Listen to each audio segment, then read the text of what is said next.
Hey everyone, and welcome to This Explainer. I'm genuinely so excited you're here.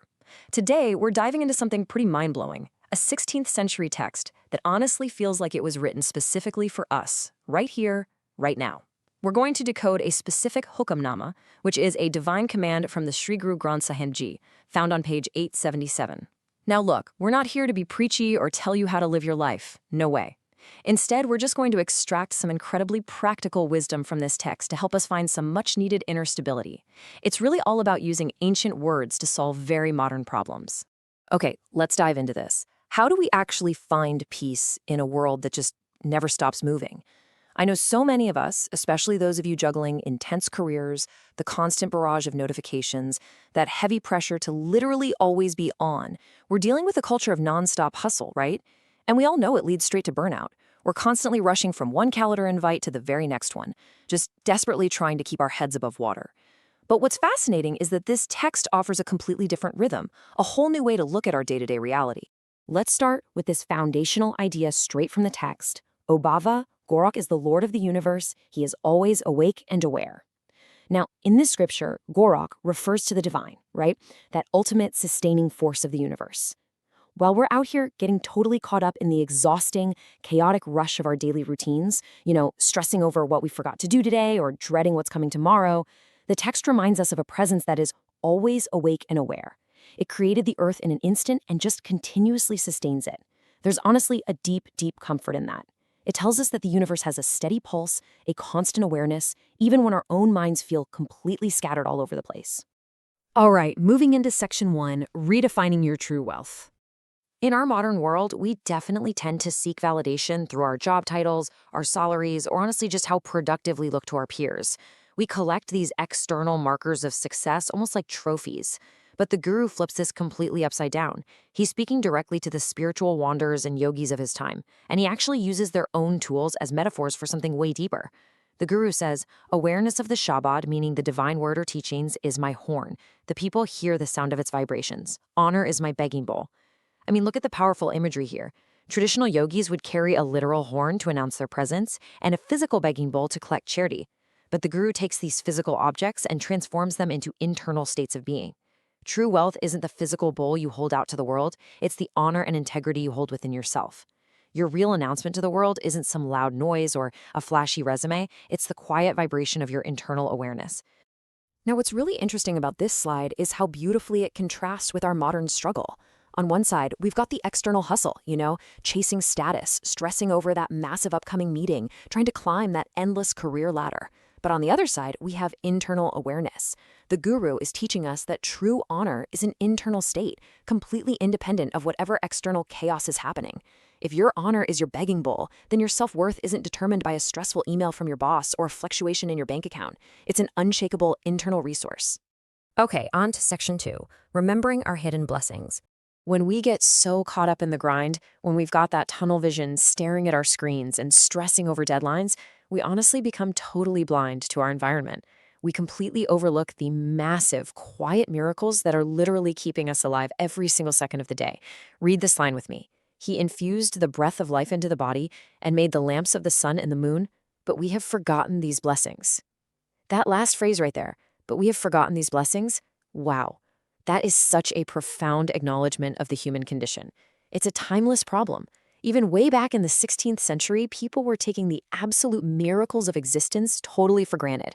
We get so wrapped up in a project deadline that we completely forget we are breathing, living beings sitting on a giant rock illuminated by the sun and moon.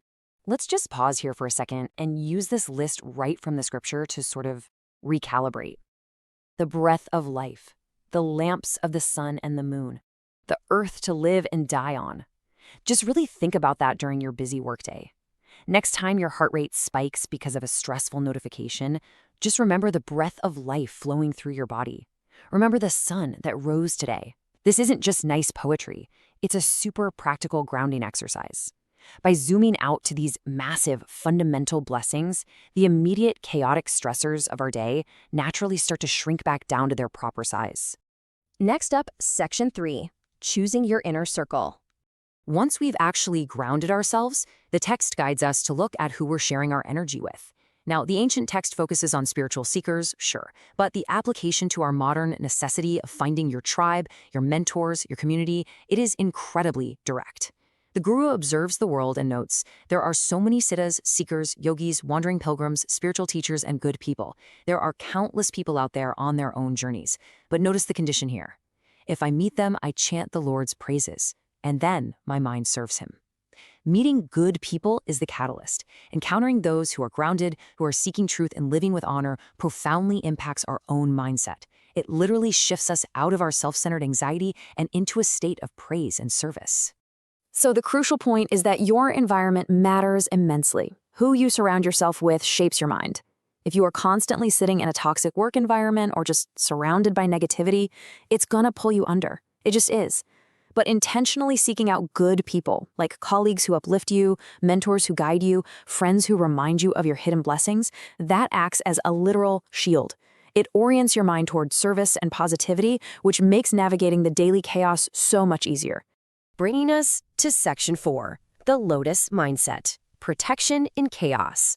And that brings us to the true climax of our explainer. This is where the text offers the ultimate metaphor for maintaining emotional resilience and boundaries in a high-pressure environment.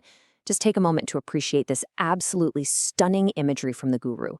Paper and salt, protected by ghee, remain untouched by water, as the lotus remains unaffected in water. Think about the literal physical reality of this. Salt dissolves in water instantly, right? Paper completely disintegrates. But if you coat them in ghee, clarified butter, they become entirely waterproof. They're sitting right there in the water, totally immersed in it, but completely protected from it. It's just like the lotus flower, which grows in muddy, murky water, but somehow remains perfectly pristine above the surface. And this brilliantly illustrates exactly how we can survive modern toxicity. Let's map out these ancient metaphors to our modern application. The water, well, that's our stressful environment, the chaotic office, the demanding inbox, that heavy societal pressure. We are the salt. Our inner peace is fragile, and it gets easily dissolved by stress. But what's the ghee? The ghee is the awareness we talked about earlier. It's the good company we intentionally keep. It's the active remembrance of our hidden blessings. When we coat our minds in that awareness, we can exist right smack in the middle of a stressful environment without letting it dissolve our inner peace. We essentially become the lotus. Let's move to this and see how it builds into actionable steps for your everyday life. To cultivate this lotus mindset based on the Hukamnama, we're basically doing 3 things. Number 1, seek good company. Go out and find your tribe of good people to elevate your mind. Number 2, practice awareness. Remember the sun, the moon, and your breath to ground yourself when the hustle just gets way too loud. And number 3, maintain internal boundaries. Coat your fragile inner peace in the protective ghee of this wisdom so that the stressful waters of your everyday life simply cannot touch your core. Finally, Section 5, taking the wisdom forward. As we wrap up today's explainer, I really want us to reflect on how incredibly relevant this text still is. Recognizing that a 16th century scripture provides such a deeply calming, practical blueprint for today's hectic lifestyle, that's powerful. We don't have to quit our jobs or run away to the mountains to find peace. The Guru teaches us that we can find it right here, right now, just by shifting our awareness and building our internal wealth. So I want to leave you with this single thought as you step back into your day. What is one forgotten blessing you can remember today? Is it that quiet moment you just had with your morning coffee? Is it the fact that you literally have the earth to walk on? Or that breath filling your lungs right this exact second? Take that awareness, let it be your protective coating, and walk through your day like a lotus. Thank you so much for joining me for this explainer. Keep learning, keep reflecting, and I'll catch you next time.